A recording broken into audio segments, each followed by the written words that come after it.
All right, so let's take a look at the strike zone and get a little bit better understanding of what the strike zone actually is. Now, most of the guys I'm working with are middle school, high school guys, even into some college guys. So the strike zone is definitely going to be bigger at the younger ages, and it gets tighter as you get older. So we're going to talk it just pure working off of a major league strike zone, and then we'll expand out from there. Okay, so first we've got to talk about black to black, corner to corner, inside pitch to the outside pitch. Being able to, obviously we first got to know that any part of this baseball that crosses the plate is supposed to be a strike. Okay, even if it's like this and you get a little bit of that seam crossing that plate, man, that baseball crosses that, that's a strike. If it's within the top bottom part of the zone, right? So this is purely crossing it, coming this way towards the catcher. So if that's the case, how many of these, before I show you, I want you to either pause the video or take a quick guess, how many baseballs would cover black to black, corner to corner, setting them down to be a strike on just the width of the plate? What's your answer? Let's find out.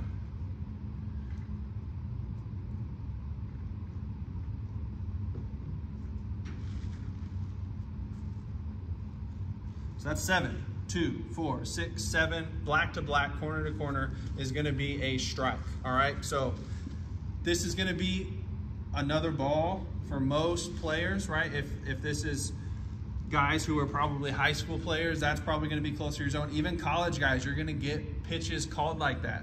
So until you get really to the minor league level, and definitely D1 is going to be a lot, have a higher quality umpires than, you know, some of these other levels. And if you're getting into talking about, you know, all these great summer collegiate leagues, the Alaskan League, the Frontier League, all this kind of stuff, like they're going to have top level umpires out there because these are top prospects that are pro level talent.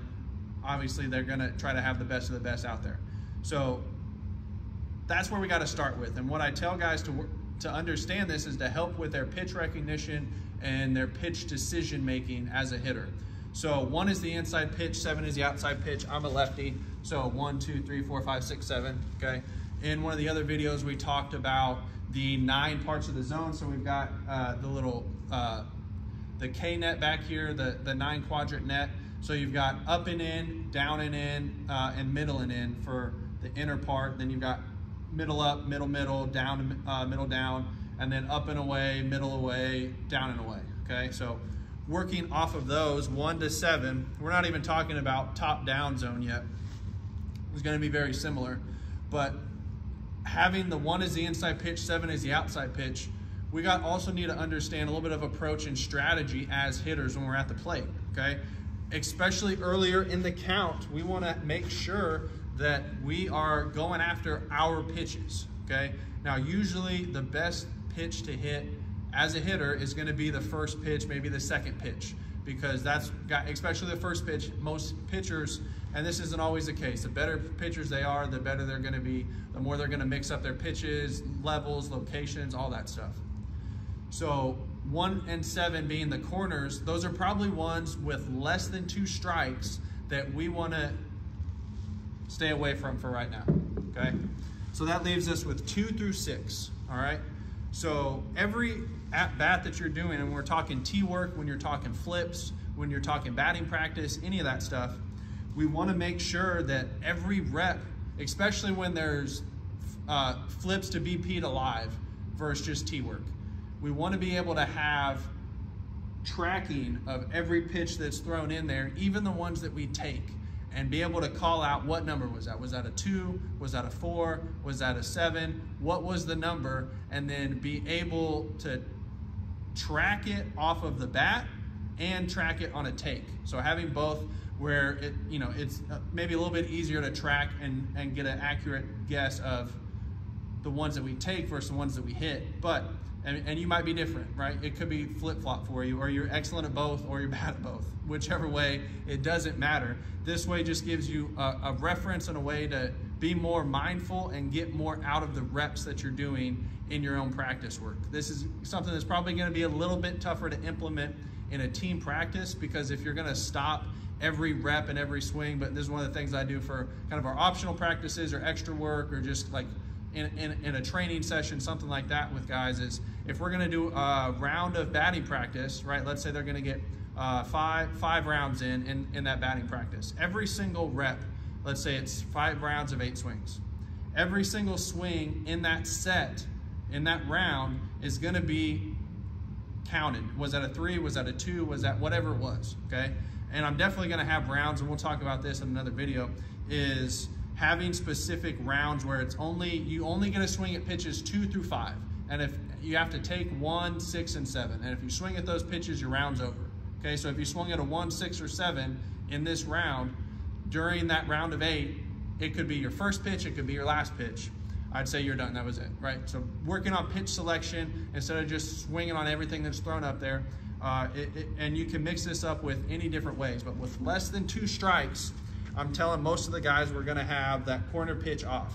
Now, maybe it's a guy that you're just reading really well and you're able to see it out of his hand, you're seeing the spin, you're on time with it, everything's good in your swing that day, you're just feeling good, and it's an inside pitch or it's off the plate, and you're ready to go. That does not mean you never, absolutely, without a shadow of a doubt, 100% of the time, never swing at those pitches.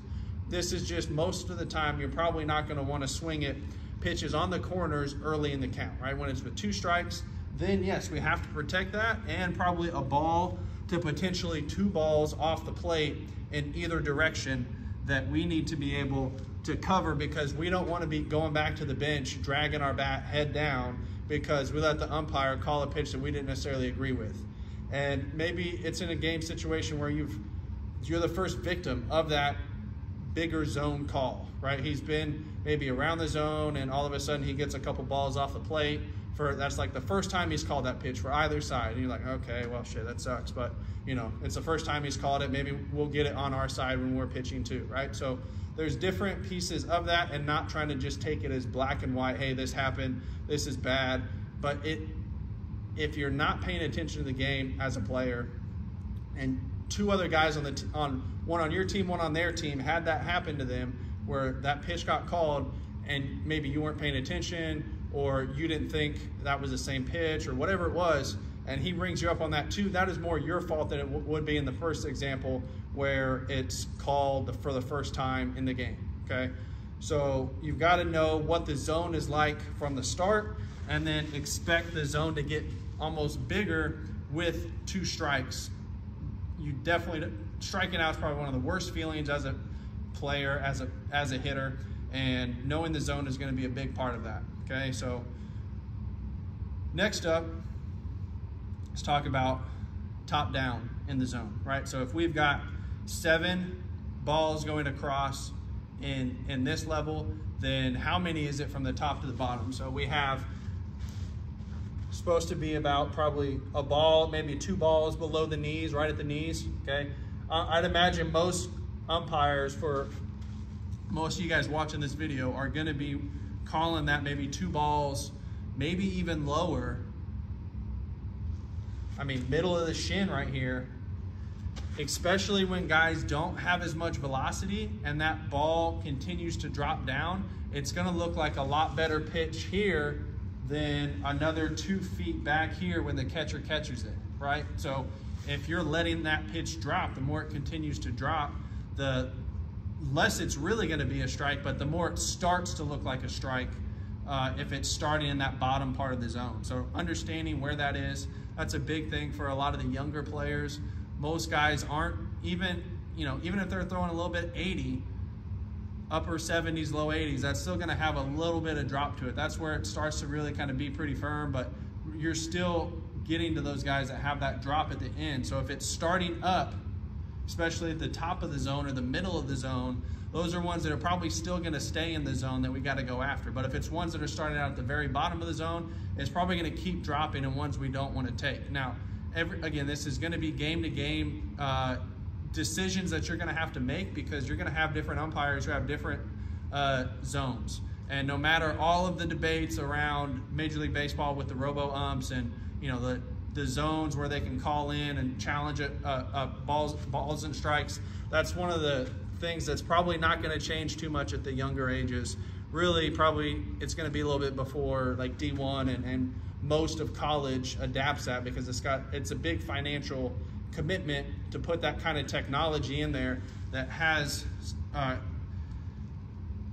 the data, that has the accurate sensors, the accurate technology to be able to accurately give you balls and strikes, and is it close enough, right? So we just leave that part to the umpires. So top to the bottom, let's say it goes right under the letters here where your numbers would be, just under the chest line, okay? So imagine, I know you're dudes, you don't wear it, but if you wore a bra, where would the bottom of that bra stop? And it's probably just below like where your pec would be, your chest muscle is, right here kind of at your sternum, okay, this middle part right here, just below that, it kind of, your ribs split off right here. So you've got, your sternum comes down here, and then there's space, and your bottom rib starts to go out this way. So right about there is probably gonna be that spot. So I've already measured it before. It's roughly 50, and it's different for me than it is for you, right? I'm 6'3". If it were for Jose Altuve, it's gonna be less balls, right? But top down, we can do this in the same way. It's gonna be closer to probably about 12 to 15 baseballs from that zone. And again, it's gonna vary based on who you're playing, who the umpire is, you know, how they like to call it, etc. So you don't have to get too technical with that one, but I really like guys to know east-west, what the zone looks like, how many baseballs there are. And then let's, you know, give you a few scenarios of rounds that you can do for batting practice, whether it's BP to live to flips or just working off the tee work, all right?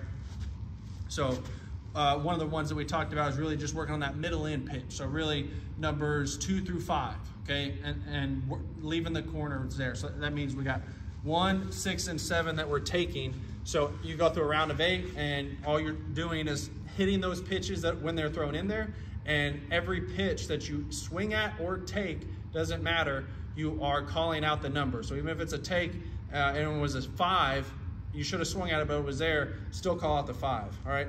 If you're missing by like 1 ball, that's okay. Like if it was a 5, and let's say you had a camera set up that you could be like, oh yeah, it was actually probably a 6, that's fine, right? That's close enough. But if you're calling a 7 and it was a 5, that's a little bit bigger difference. We've really got to train our vision and our tracking abilities with some of that. So we've got middle in round, we've got middle away round. So that one, now we're going probably 4 through 6, maybe 3 through 6, covering that, leaving 1, 2, and 7, all right?